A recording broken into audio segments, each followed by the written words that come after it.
Hello, and welcome back to the Happy House Hacking Podcast, the podcast designed to help young people in California navigate the home buying process. We're your hosts, Owen and Camille Schwaegerle, and we are realtors, investors, and happy house hackers. We want to teach you how to invest in real estate to achieve real wealth and happiness.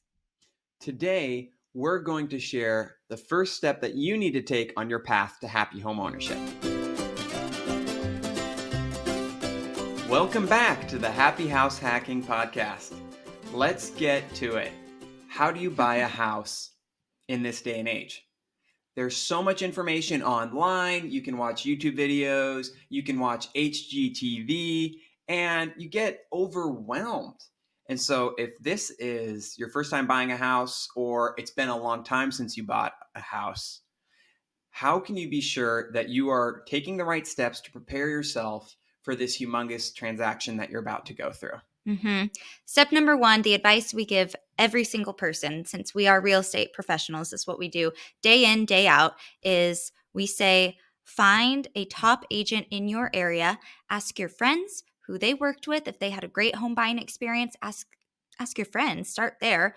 Look online, check out Google reviews. We're always doing Google reviews for restaurants. Check out Google reviews for realtors and reach out. Start the conversation. And a good realtor is going to be one who's going to sit down and do a buyer consultation with you.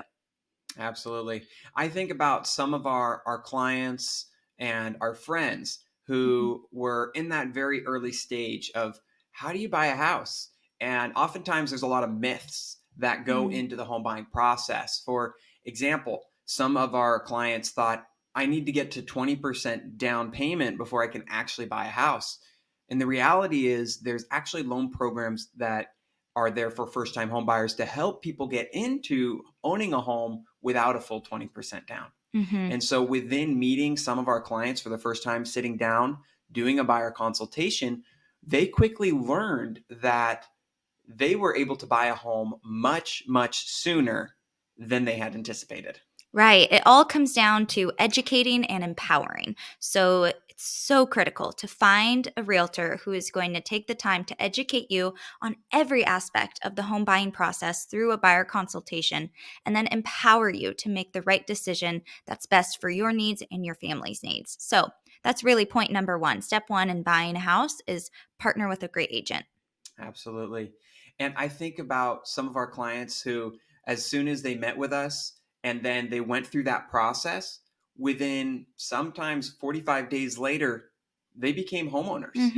And it expedited their path to happy home ownership because they then had the tools, the resources.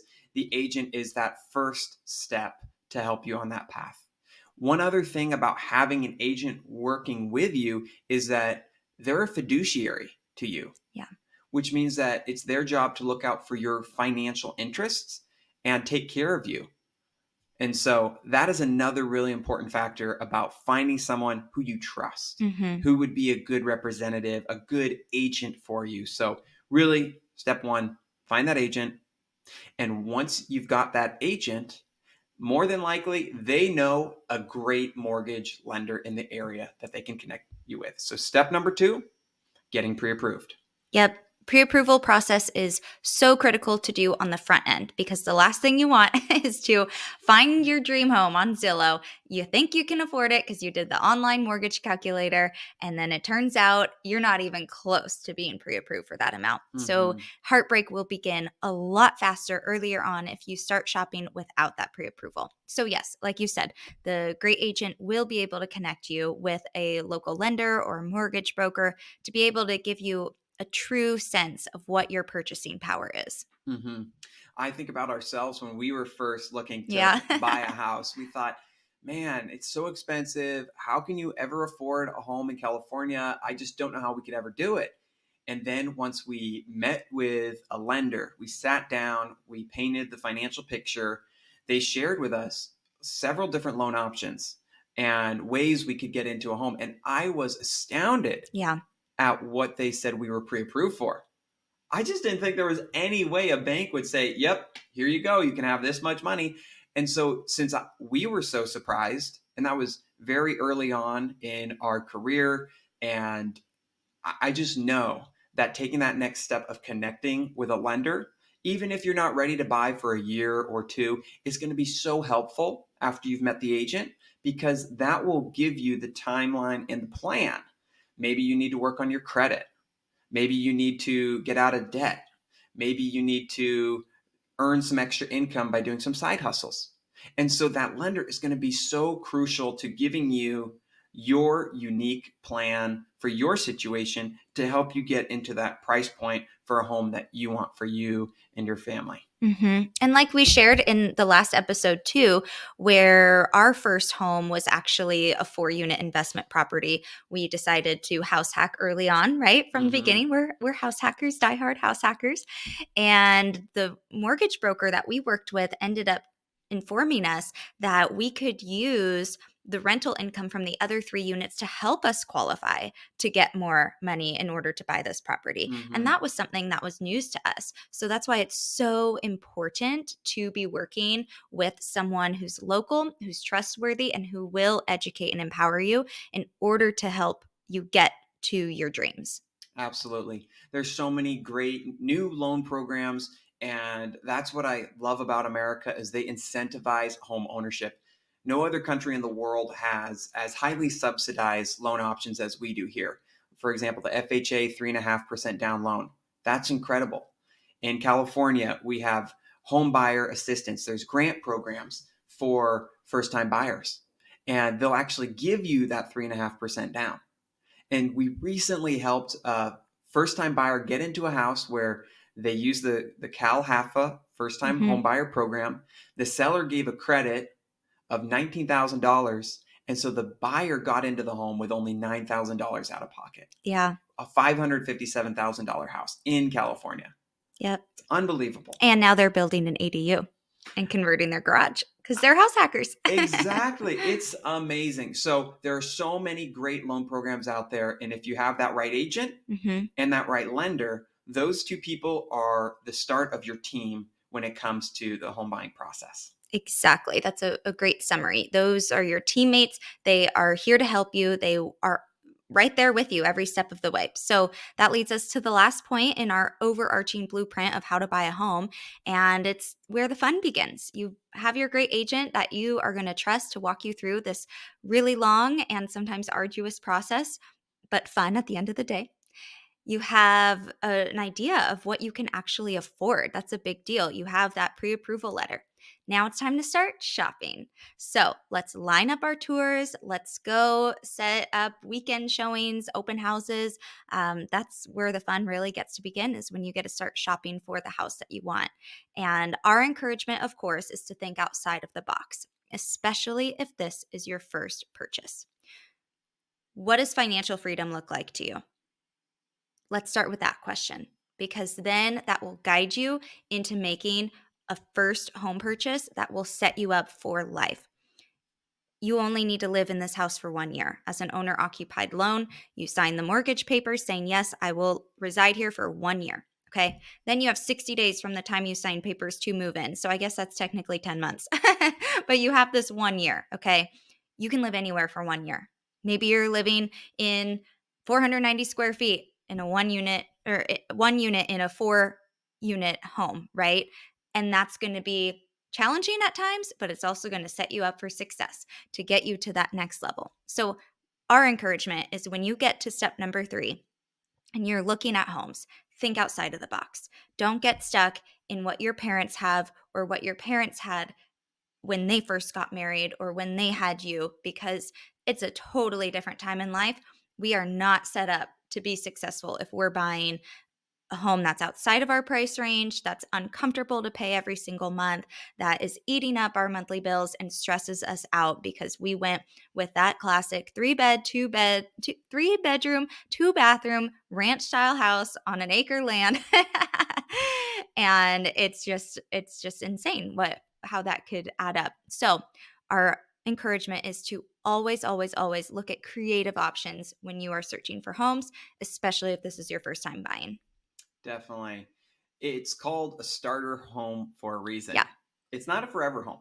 When you're first starting, you got to get your foot in the door, because you can't outsave the market Market appreciation for real estate over the past 100 years has been about 5% annually. Let's take a $500,000 home.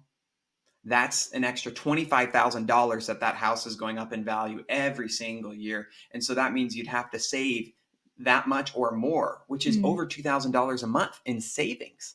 And so we highly encourage people to get in the game of real estate, get their foot in the door, start building appreciation and principal pay down so they can get some equity, because that starter home could then turn into an investment property, or you can use the equity from it to buy that forever home down the line. So we're huge proponents of that, finding that house, getting into the market. And then here are some tips on how to find a house. So of course, you'll be looking online. You can look on all those websites. And if you're working with a great real estate team, they'll give you access to the MLS, which is the multiple listing service, which is where 95+% of all homes sell in America. And you really want access to the multiple listing service because you'll have better data, you'll have more accurate information, and you'll have immediate notifications like a realtor does, because it's all about speed to lead. When a new listing hits, you want to know about it. You want to go see it right away. And if you're working with a tech-savvy real estate team, they'll have an app which you can go on and request a showing or contact for a virtual tour or request information about that specific listing.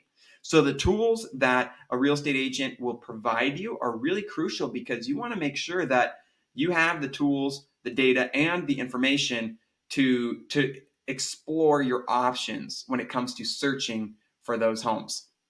Exactly. And what I appreciate too about the great agents out there is they will often prospect for homes within your criteria. And what that looks like is, let's say you were one of our clients and you said, Camille, I really want, a multifamily to start out. I want a duplex downtown. I said, okay, great. I'll pull a list of all of those duplex owners and our team will call them and we'll ask them, hey, I know your home isn't on the market, but have you considered selling? We have put together a number of off-market deals that way for our clients and even for ourselves. So we strongly recommend partnering with an agent who's going to take it to the next level for you and look beyond what's listed on the market. So that's a really big ticket item too when you are looking for a great agent. Definitely. You want someone who's proactive, who's going to hustle for you, because a lot of the properties on the multiple listing service, they might have multiple offers and competition, which in our next episode, we'll get more into the details on how to win and get your offer accepted. Yeah. So in summary, the number one takeaway from beginning that house purchasing journey is who you work with matters. It matters who your agent is, because they have to be someone of integrity, someone you trust, someone who's proactive, has a track record, and can help you succeed in achieving that path to happy home ownership. Then number two, the lender, the person that is giving you the loan, needs to be someone you trust, needs to be someone competent who knows the loan laws as they're frequently changing monthly. Someone who's in the market doing business daily is going to be a great lender for you. And then, of course, all the other vendors are really important who you choose to work with in a real estate transaction. Exactly. Well, I think we covered just the blueprint, and I'm looking forward to our next episodes to dive even deeper into all of these topics.